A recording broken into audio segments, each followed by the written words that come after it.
Sartang hangkoni bukhati kaisa sartang hangkoni habanago kokchamoni samung botang yagorna hajaga asani pano koknaruna thangtani saka hastani sartang triprani MP Protima Bhumik poila hasto BJP hapang phaipun simi gramin bikas yojna ni bagoi kaiba samuni bagoi dorori tongo abo bai mungsawana jana kokuri abona kore hastani mantri okra 2019 bisini simi hasta kota khlai lama snambarika hasto joto hangkor rogono ongya khonmani no 20 kimi khai lama snamka abona kare subaga yojna mongoi nukung thuguino pherang chadin sogorinani abona kareba 2018 BJP hapang phaipun simi nabun সকরিনে অসামং বতান Yangon হাকা আবনের রোগে বতে বসাগা তাকলাই অসামতনি জরাওয়া হাপনি বকতই যে রায়দা রে জামনে অ রায়দা rock মানে চরিনানে অংথং অকেরং রায়দা দি মানু মানিয়ে কে বনি বাগায় হাপনি বকতি মাজরা নাজনে হনি Saga আজকে দিশার বৈঠক হয়েছে আমি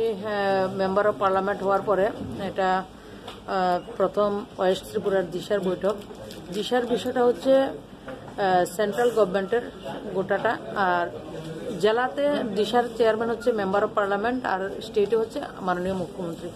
তো আমরা স্টেটের মিটিংও করেছিলাম, মাননীয় মুখ্যমন্ত্রী সেটাতে কোভিডের আগে উনি করেছেন। এখন ডিস্ট্রিক্টে হয়েছে, আমার সিপাহী জেলাতে আগে আমরা করেছি, অন্য জেলাতেও সদরেরটা বাকি ছিল। প্রত্যেক 3 মাস পর পর এই দিশার মিটিং করতে হয়।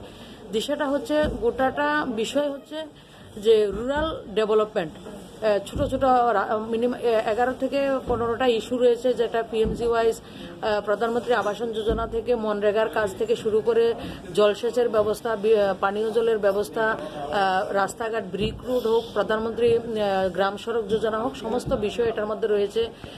সেলফ হেল্প গ্রুপের বিষয় রয়েছে, খাদ্য সুরক্ষা যে বিষয় এগুলি রয়েছে, যেটা সামাজিক ভাতা হয়, পেনশন, সেই বিষয়গুলি আমরা বিস্তারিত আলোচনা করেছি এবং কিছু কিছু বিষয় আমরা নতুন করে অ্যাড করেছি, যার মধ্যে রয়েছে বিগত সরকার রেগার কাজ করেছে। আপনারা জানেন রেগাটা নিয়ে অনেক কাজ করেছেন ওনারা বলছেন, কিন্তু আমরা করতে বর্তমানে আমাদের সরকার আসার পরে আমরা দেখতে পাচ্ছি, যেটা আমরা সরকার আসার আগে আমরা বলতাম যে ত্রিপুরা রাজ্যের আয়তন হচ্ছে 10,500 বর্গ কিলোমিটার, কিন্তু ত্রিপুরাতে 16,500 বর্গ কিলোমিটার রেগার কাজ করেছেন, করেছেন, সেটা বলতাম। সেটা বাস্তব, হয়তো বা হিসাব করলে এর থেকে বেশি হবে।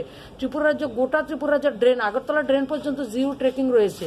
তো জিও ট্রেকিং যখন হয়ে যায় তখন সেই রেগার কাজ সেই জায়গাতে আর করা যায় না, সেই সমস্যাটা রয়েছে। তো আমরা বাজপেয়ী প্রথম আমাদের ভারতীয় জনতা পার্টির সরকার দিল্লিতে হয়েছিল, তখন আমাদের প্রিয় প্রধানমন্ত্রী 5টা ইস্যুকে, গ্রামীণ ভারত, গ্রাম স্বরাজের যে 5টা ইস্যুকে উনি রেখেছিলেন, একটা হচ্ছে বিজলি, সড়ক, পানি, 3টা, হেলথ এবং এডুকেশন। এই 5টা বিষয়ের সঙ্গে আমাদের সরকার এবং আমাদের নেতৃত্বরা কখনো কম্প্রোমাইজ করেন না। একটা গ্রামে সেগুলি থাকতে হয়।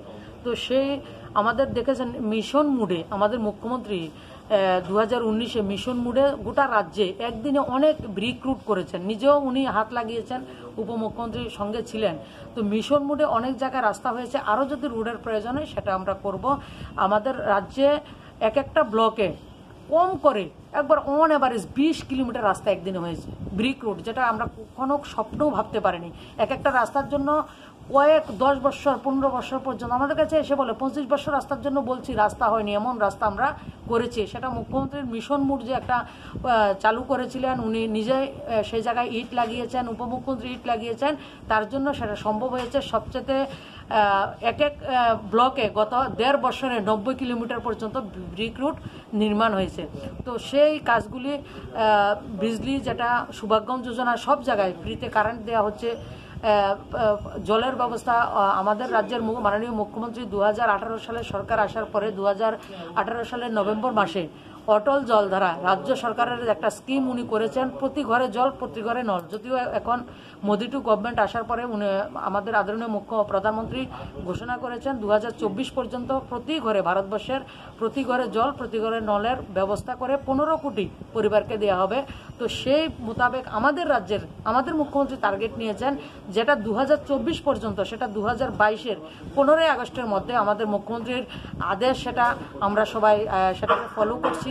2022-এর মধ্যে প্রতি ঘরে জল, প্রতি ঘরে নলের ব্যবস্থা করব।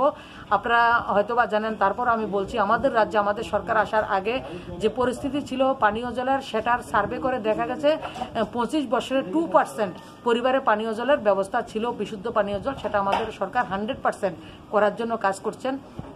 আর হেলথ এডুকেশনের উপরে অনেক কিছু নতুন হচ্ছে বিভিন্ন জায়গায়, সেটা শুধু স্কুলে কলেজে না, অঙ্গনবাড়ি সেন্টারকেও কিভাবে স্মার্ট অঙ্গনবাড়ি করা যায় প্রত্যেকটা জায়গাতে পঞ্চায়েত ভিত্তিক ভিলেজ কমিটিগুলি আমরা সেই লক্ষ্যে কাজ করছি।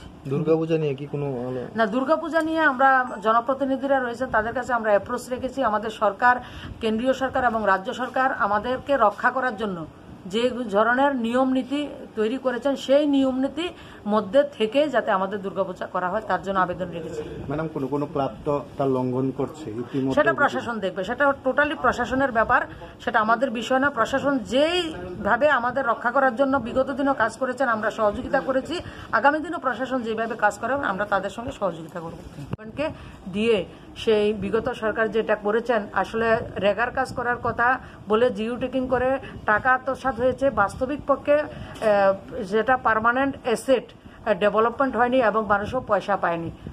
কিন্তু পয়সাটা কোন জায়গাতে গেল এবং সেই কাজগুলি কিভাবে করা যায় সেটা রয়েছে। আমাদের প্রত্যেকটা বাজারে কমিউনিটি যে টয়লেট যেটা করা, শৌচালয়ের ব্যবস্থা, সেটা কিভাবে আমরা করতে পারি সেই দিকে আমরা লক্ষ্য করছি। আর যেটা সামাজিক ভাতা পেনশনগুলি সেন্ট্রাল গভর্নমেন্টের অনেকগুলি রয়েছে, সেগুলিতে যারা বয়স্ক রয়েছে তাদেরকে সার্ভে করে নতুন করে মানুষকে ওইগুলি বাদ দিয়ে নতুন করে ইনক্লুড কিভাবে করা যায়, অনেক নামে বেনামে রয়েছে। আরেকটা রয়েছে প্রধানমন্ত্রী আবাসন যোজনা, সি ক্যাটাগরি পর্যন্ত ঘরগুলি দেওয়া হয়েছে। কিছু কিছু জায়গায় ঘর দেওয়া সম্ভব হয়নি, ভুয়া যারা ফর্ম ফিল আপ করেছেন বিগত সরকারের টাইমে তাদেরকে খুঁজে বের করা যায়নি, সেটা আমরা করতে পারছি না। তাছাড়া যাদের মৃত্যু হয়েছে, কোনো পরিবারের ব্যক্তি ফর্ম ফিল আপ করেছে সি ক্যাটাগরিতে, উনি ঘর পেয়েছেন কিন্তু ওনার মৃত্যু হয়েছে, সেই ঘরটা যাতে ওনার পরিবারকে দেওয়া যায়, মুখ্যমন্ত্রী এমন একটা সিদ্ধান্ত নিয়েছেন। কোনো ক্রমে মানে সবচেয়ে বেশি যেটা যদি একবারে কোনো ধরনের স্ট্রেস আমরা না পাই সেই জায়গাতে ঘর বন্ধ থাকবে, কিন্তু স্ট্রেস রয়েছে যাদের জমি নেই তাদেরকেও মুখ্যমন্ত্রী সিদ্ধান্ত দিয়েছিলেন যে 1.5 গন্ডা জায়গা তাদেরকে দিয়ে তাদেরকে পাট্টা বা কোনো কিছু দিয়ে তাদেরকে ঘর করে দেওয়া, তাছাড়া কোনো ক্লাস্টারের মাধ্যমে তাদেরকে ডেভেলপ করা, ঘর দেওয়া, প্রধানমন্ত্রীর যতগুলি ফ্ল্যাগশিপ প্রোগ্রাম রয়েছে সেগুলি বাস্তবায়িত করা, এটা রয়েছে। আর দ্বিতীয়ত ডি ক্যাটাগরির ঘরের জন্য এখনো পর্যন্ত কোনো ধরনের পারমিশন আসেনি। আমরা একটা প্রস্তাব রেখেছি দিশার পক্ষ থেকে, গোটা রাজ্যে এই বিষয়টা রয়েছে যে আরও 3 থেকে 5 দিন যদি একটা সময় দেওয়া যায়, কিছু কিছু মানুষ নাগরিকরা সেটার ফর্ম ফিল আপ করতে পারেনি, যাতে ফর্ম ফিল আপের একটা প্রস্তাব আমরা রেখেছি, যদি সম্ভব হয়, এটা ন্যাশনাল ইস্যু রয়েছে, সো আমাদের তরফ থেকে সেটা প্রস্তাব রয়েছে। ওভারঅল দিশার মিটিং অনেক জনপ্রতিনিধিরা, এমএলএ সাহেবরা ছিলেন, পঞ্চায়েত সমিতি, জেলা পরিষদের চেয়ারম্যান ওনারা ছিলেন, লাইন ডিপার্টমেন্ট ছিলেন, তারা সবাইকে আমি ধন্যবাদ জানাই। আপনাদের মাধ্যমে ভালো আলোচনা হয়েছে। আগামী 3 মাস পরে আমরা আবার দিশার বৈঠক করব এবং ভালো কাজ কিভাবে আরও বেশি মানুষের কাছে, সরকারের যে অ্যাপ্রোচ আমাদের সেটা মানুষের কাছে কিভাবে পৌঁছে দিতে পারি এবং টাইম বাউন্ড সময়ের কাজ সময়ের মধ্যে আমরা কিভাবে করতে পারি সেই লক্ষ্যে আরও জোরদার আমরা কাজ করতে চাই।